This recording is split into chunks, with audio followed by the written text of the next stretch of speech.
శ్రీమాత్రే నమః. మనం ఈరోజు చెప్పుకోబోయేటువంటి టాపిక్ ఏంటి అంటే మే 2వ తేదీ నుంచి గురువు మారనున్నాడు. మరి మేలో మారితే ఇప్పటి నుంచి ఎందుకు చెప్తున్నారండి అంటే ఇప్పుడు కూడా లాంగ్ టర్మ్ ప్లానెట్స్ అంటారు. అంటే లాంగ్ టర్మ్లో ఎక్కువ కాలం ఒక రాశిలో ఉంటాయి. అవి ఇంకో 2 నెలల్లో మారబోతుంది. కాబట్టి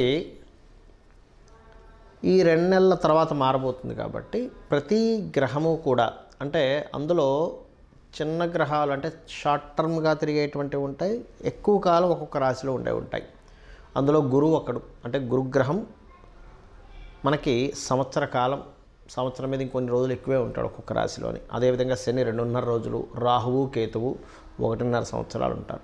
వీటి ఇంపాక్ట్ కూడా మీ లైఫ్లో పెద్ద ఇన్సిడెంట్స్కి ఉంటుంది, పెద్ద నిర్ణయాలు తీసుకోవడానికి. అంటే ఎటువంటివి?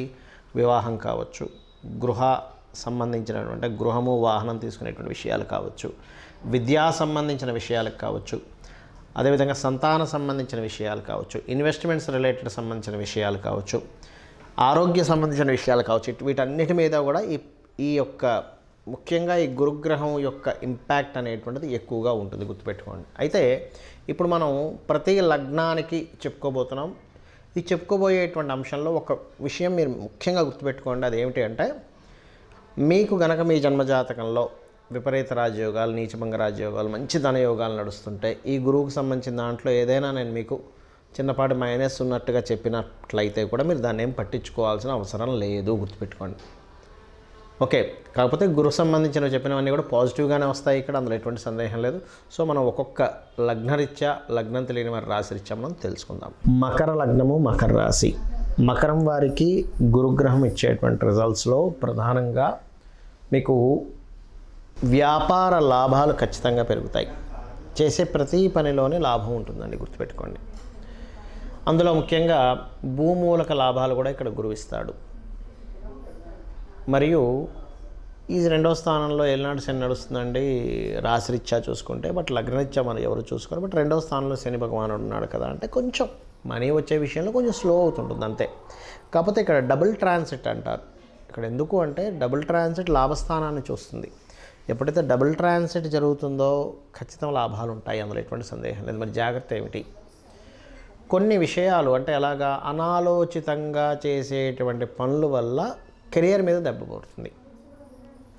5వ స్థానం వ్యయాధిపతి అంటే 12వ స్థానాధిపతి 5మంలో ఉన్నాడు. 12 అంటే ఏమిటి? మర్చిపోవడము, వేస్టేజ్ సంబంధించినటువంటివి, అంటే అనవసరమైనటువంటి ఆలోచనలు చేయడం వల్ల మీ వృత్తికి, జాబ్ చేసేవారికి, నేను వ్యాపారం గురించి మాట్లాడట్లేదు, మీ వృత్తికి ఇబ్బంది వస్తుంది అని చెప్తుంది. అంటే ఒక్కోసారి చూడండి, జరిగిపోయిన అంశాన్ని కొంతమంది అదే విధంగా తలుచుకుంటూ చేయాల్సిన పని సరిగ్గా చేయరు, దానివల్ల అవ్వచ్చు. లేదా ప్రేమ వ్యవహారాల వల్ల కూడా మీ యొక్క వృత్తికి ఇబ్బంది ఉంటుంది. అంటే చిన్న ఉదాహరణ చెప్తాను. మొన్న ఒక జాతకుడు, అతనికి ఏదో ఇంటర్వ్యూ ఉంది, ఆ ఇంటర్వ్యూకి వెళ్తే అతను సక్సెస్ కూడా అయిపోతాడు. కానీ అతను ఎవరినైతే ఇష్టపడ్డాడో ఆవిడేదో ఇప్పుడు ఖచ్చితంగా రావాల్సిందే, లేకపోతే నేను చచ్చిపోతానంత ప్రెజర్ పెట్టేసరికి ఇంటర్వ్యూకి వెళ్ళవలసింది కూడా అతను వదిలేసి వెళ్ళిపోయాడు. అతనికి కూడా ప్రేమ వ్యవహారాల మూలంగానే అతను ఉద్యోగ సంబంధించిన విషయంలో ఇబ్బంది అనేటువంటిది ఏర్పడింది. ఆ రోజు అతను వెళ్ళలేదు. దాదాపుగా 6 months వరకు అతనికి ఉద్యోగం రాలే. అంటే ఎక్కడ ప్రయత్నిస్తున్నా అవ్వట్లేదు ఇంకా దాని తర్వాత. అంటే ఏమిటి? పర్టికులర్గా కొన్ని విషయాల్లోకి ఎంటర్ అవ్వకూడదు, కొన్ని మహాదశలు, కొన్ని అంతర్దశలు నడిచేటప్పుడు ఆ రకంగా చూసుకోవాలి. ఇంకోటి ఏంటి, ఈ వీరికి కొంచెం క్రియేటివ్ రిలేటెడ్ సంబంధించినటువంటివి ఏదైనా వృత్తులు చేసేటప్పుడు కొంచెం జాగ్రత్తగా ఉండాలి. ఉద్యోగాలు మార్పులకు సంబంధించిన విషయంలో, ఉద్యోగాలకి వదిలేసే విషయంలో తొందరపాటు పడి వదిలేయడాలు కూడా చేస్తుంటారు తెలియక. బట్ వ్యాపారాల్లో అద్భుతంగా ఉంటుంది, చేసే ప్రతి పని కూడా కొంచెం సక్సెస్ఫుల్గా ఉంటుంది. నిర్ణయం మాత్రం 1కి 4 సార్లు జాగ్రత్తగా చూసుకొని నిర్ణయం తీసుకోండి, ఇది ముఖ్యంగా గుర్తుపెట్టుకోండి. ఇక మీరు చేయవలసిన దేవతారాధన, ధ్యానంలో కూర్చొని కాస్త గురుగ్రహాన్ని, బృహస్పతి మంత్రం చదువుకోవచ్చు. ఓం బృహస్పతి దేవతాయే నమః అనుకోవచ్చు. లేనట్లయితే జయ గురుదత్త, శ్రీ గురుదత్త అనుకోవడము, దిగంబర శ్రీ పాదవల్లభ దిగంబర అనే నామస్మరణ, పసుపు లేదా గంధము మీకు దగ్గరలో ఉన్న ఆలయంలో, శివాలయంలో దానంగా ఇవ్వండి, అన్ని విధాలు బాగుంటుంది. చాలామందికి వాళ్ళ లగ్నము, వాళ్ళ రాశి, వాళ్ళ నక్షత్రం ఏమీ తెలియదు. మరి అలాంటి వారు ఈ గురువు యొక్క మార్పు వలన కలిగే ఫలితాలను ఎలా పొందాలి? గుర్తుపెట్టుకోండి, గురువు ఎప్పుడైతే మారుతుంటాడో రాశిలో పుష్కరాలు వస్తాయి. మీకు పుష్కరాలు ఎక్కడొచ్చాయో ఆ పుష్కరాలకు వెళ్ళి అక్కడ స్నానం చేయడం ద్వారా గురువు ఇచ్చేటువంటి సంపూర్ణమైనటువంటి శుభ ఫలితాలు జరుగుతాయి. ఒకటి గుర్తుపెట్టుకోండి. రెండవది, ఏమండి మాకు గురువు ఈ సంవత్సరం మంచి ఫలితాలు ఇస్తాడా, మంచి ఫలితాలు ఇవ్వడా మాకు అర్థం కావట్లేదు, ఏం చేయాలి అంటే చాలామందికి కావాల్సిన మంచి ఫలితాలు, అశుభ ఫలితాలు ఎవరికి వద్దు, శుభ ఫలితాలే కావాలని కోరుకుంటారు, కోరుకోవాలి కూడా, అదే అందులో ఎటువంటి తప్పు లేదు. మరి దానికి ఏం చేయాలంటే ఒకటే గుర్తుపెట్టుకోండి. మీకు గనక మీ ఎలా తెలుసుకోవాలి తేడాని అంటే గురు నక్షత్రాలు, గురువారాలే ప్రత్యేకంగా మీకు కొంచెం ప్రతిసారి ఏదో ఒక ఇబ్బంది కలుగుతుంది, ఆగుతుంది అంటే మీ జన్మజాతకంలో కానీ గోచారంలో కానీ మీకు డేట్ ఆఫ్ బర్త్ టైము తెలియవు. కాబట్టి గురువు నెగటివ్ ఫలితాలు ఇచ్చే దాంట్లో ఉన్నాడు అని మీరు అర్థం చేసుకోవాలి.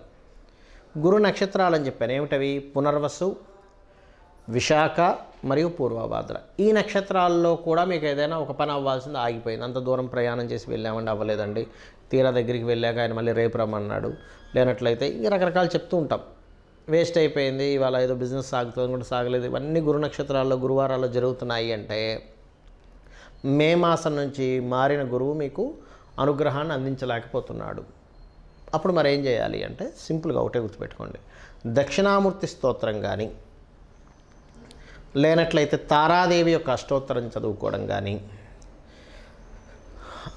జయ గురుదత్త, శ్రీ గురుదత్త అనే నామస్మరణ కానీ, దిగంబర శ్రీ పాదవల్లభ దిగంబర అనేటువంటి నామస్మరణ చేసినా కూడా గురువు యొక్క అనుగ్రహం పరిపూర్ణంగా కలుగుతుంది. లేదండి మీకు దగ్గరలో మీకు విద్య నేర్పినటువంటి గురువులు ఉంటారు, వాళ్ళకి ఏదైనా వస్త్రదానం ఇచ్చి వాళ్ళకి కాళ్ళకి నమస్కరించుకోవడం, లేదా ఎక్కడో ఉంటానండి, నేను అమెరికాలో ఉంటాను, మా గురువుగారేమో ఇండియాలో ఉంటారు, మాకు తెలియదు అంటే మాకు తెలియదు అంటే ఇన్ సెన్స్ మేము కలవలేము, పరిస్థితి ఆయన ఎక్కడున్నాడో కూడా తెలియదు. ఇప్పుడు ఒకప్పుడు మాకు నేర్పించారు కానీ ఇప్పుడు ఆయన ఎక్కడున్నాడో ఆయన ఫోన్ నెంబర్ కానీ ఆయన విషయాలు మాకు తెలియకుండా అయిపోయాయి అనుకుంటే కనీసం అతను స్మరించుకొని అతని పాదాలకు నమస్కరించుకున్నా కూడా గురువు యొక్క అనుగ్రహం పెరుగుతుంది. ఇది గుర్తుపెట్టుకోండి.